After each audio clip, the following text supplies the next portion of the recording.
Okay student, this is my first video for class 9th chemistry. First lesson in matter in our surroundings, यानी हमारे चारों तरफ तमाम प्रकार के मैटर पाए जाते हैं। क्लास 9th के बच्चों के लिए मैंने ये वीडियो स्टार्ट किया है। My name I am science teacher. I want to spread knowledge about the science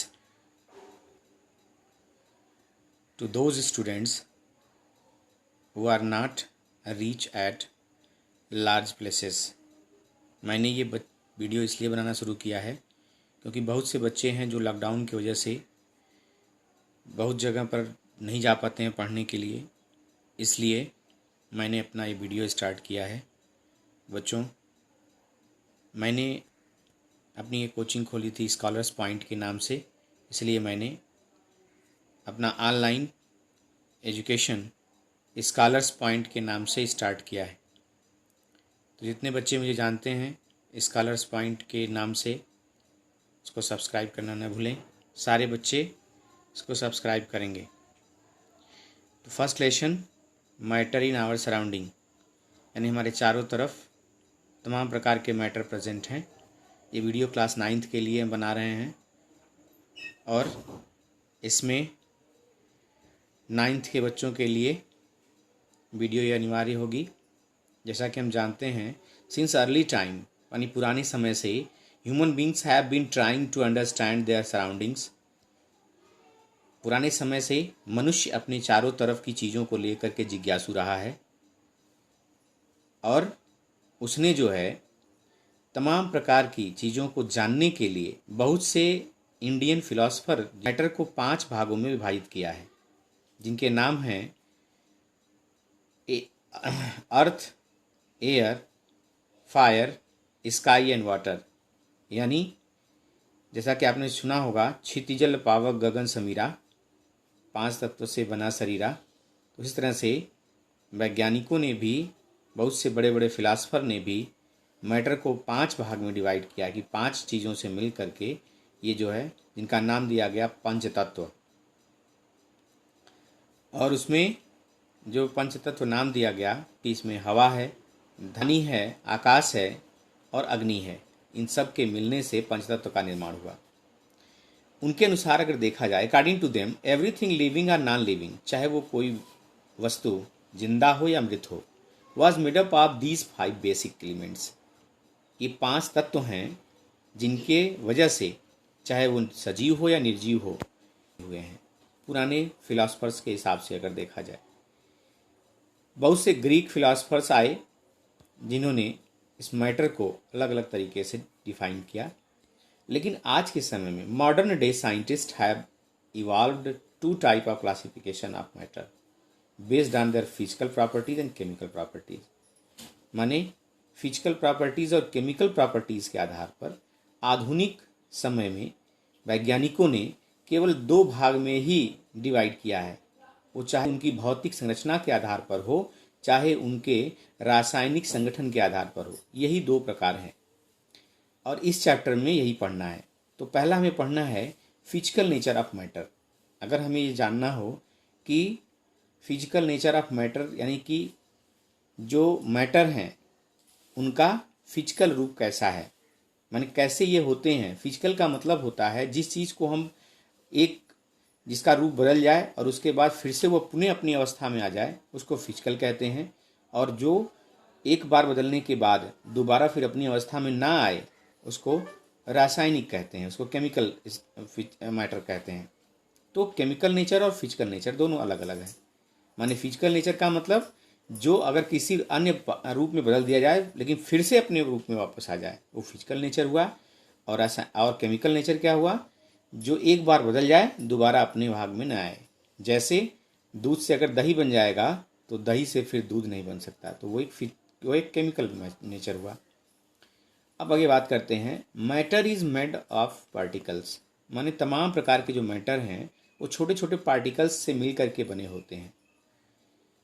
माने अगर हम पिछले बातों को देखें तो फॉर ए लॉन्ग टाइम, यानी बहुत समय पहले, दो स्कूल, एक का विश्वास ये था कि जो छोटे छोटे ये जो मैटर हैं, ये छोटे छोटे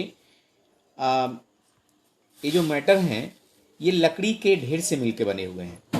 माने लकड़ी के ढेर को अगर देखा जाए तो उसको मान लिया जाए कि ये मैटर है।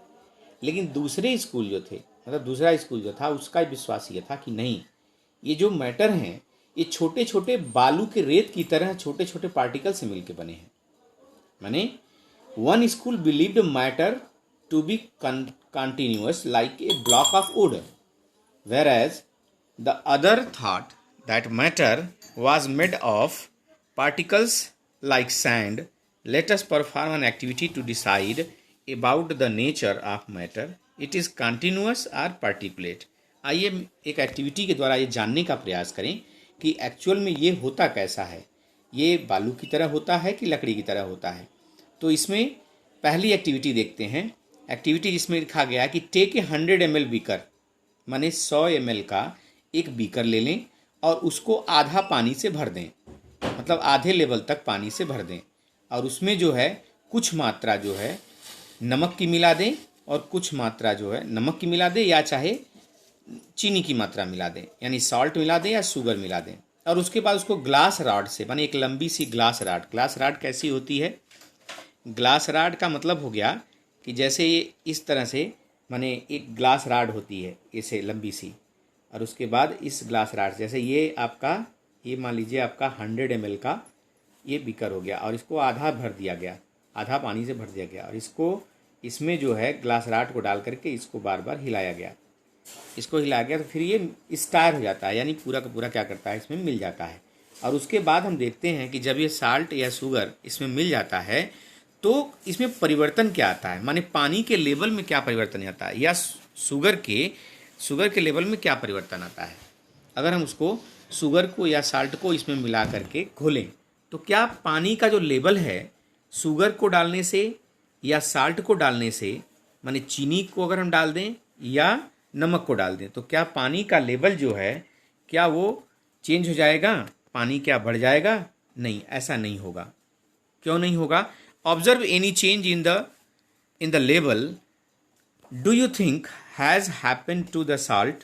आपको समझ में आया कि जब आपने नमक को डाल करके उसमें घोला पानी के अंदर तो वो नमक कहाँ गया? उसके बाद where does it disappear? उसके बाद कुछ समय के बाद आपने ये चेक किया कि जो उसके अंदर जो नमक डाला गया था वो कहाँ गायब हो गया? Does the level of water change? क्या पानी का जो लेवल था वो चेंज हुआ? नहीं, ऐसा नहीं हुआ। In order to answer these 3 question, माने ये जो 3 प्रश्न है क्या क्या कि वेयर डज इट डिसअपियर, माने नमक डालने के बाद कहाँ चला गया, और उसके बाद what do you think has happened to the salt, salt के साथ क्या हो गया? Does the level of water change, क्या पानी का लेवल चेंज हुआ?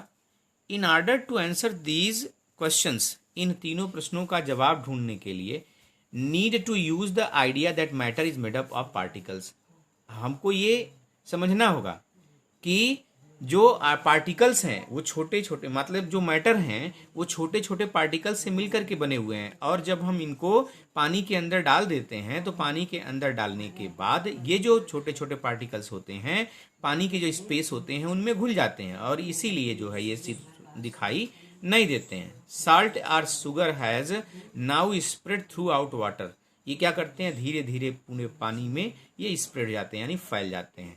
जैसा कि नीचे आप देख सकते हैं कि ये आपके सामने जो है, ये जो है मान लीजिए ये जो है कि वाटर है, यानी ये वाटर है जिसमें कि साल्ट मिलाया गया है, और उसके बाद जो है एक है जिसमें कि वाटर में साल्ट मिलाया गया है, और ये साल्ट मिलाने से क्या हुआ है, इस साल्ट में इसको पानी के अंदर घोल दिया गया है, और घोलने के बाद जो है